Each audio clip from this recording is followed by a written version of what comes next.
आप सबको प्रभु यीशु मसीह के नाम में जय मसीह की।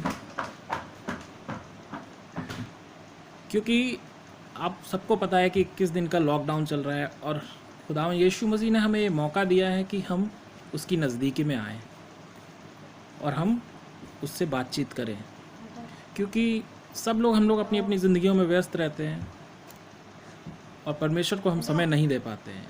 क्यों ना हम सारे कामों को छोड़कर सिर्फ़ और सिर्फ अपने प्रभु से बात करें। इस वचन के द्वारा हम उससे बातचीत कर सकते हैं। एक वचन में आप प्रभु यीशु मसीह के वचन को मैं आपके सामने शेयर करना चाहूँगा। मेरे साथ निकाल लीजिए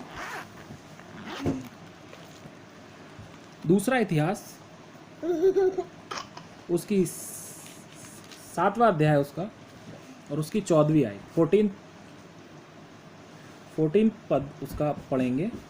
यहाँ पे इस तरीके से लिखा हुआ है, और यदि मेरे लोग जो मेरे नाम के कहलाते हैं,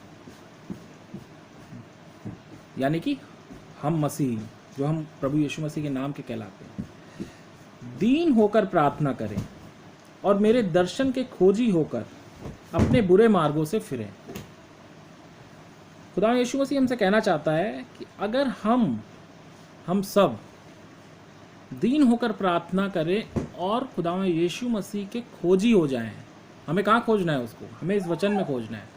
अगर हम उसके खोजी हो जाएं और अपने बुरे मार्गों से फिरें, हम सब में कुछ ना कुछ पाप किया है, हम सब पापी हैं। अगर हम अपने उस पाप का पश्चाताप कर लें और बुरे मार्गों से फिर कर उसके खोजी हो जाएं, तब क्या करेगा प्रभु यीशु मसीह? खुदावंद क्या करेगा हमारे लिए? तब मैं स्वर्ग में से सुनकर उनका पाप क्षमा करूंगा। तो साफ हमसे कहता है, तब मैं स्वर्ग में से सुनूंगा, तुम्हारी दुआओं को सुनूंगा और तुम्हारे पाप को क्षमा करूंगा और उनके देश को चंगा कर दूंगा। हमें ही नहीं, यहाँ पे वो साफ कहता है कि हमें ही नहीं, खुदावंद यीशु मसीह अगर हम उसकी तरफ उसके खोजी हो जाते हैं और उसके वचन को मानते हैं, तो वो हमें ही नहीं हमारे देश को भी चंगा करेगा। जबकि इस चीज़ की हमें बहुत सख्त ज़रूरत है। इस समय जो ये कोरोना वायरस चल रहा है, इस समय हमें खुदावंद यीशु मसीह के इस वचन को मानने की बहुत ज़रूरत है।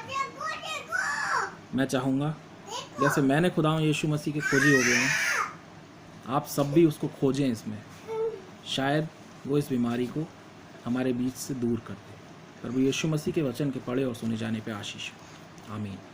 Praise the Lord.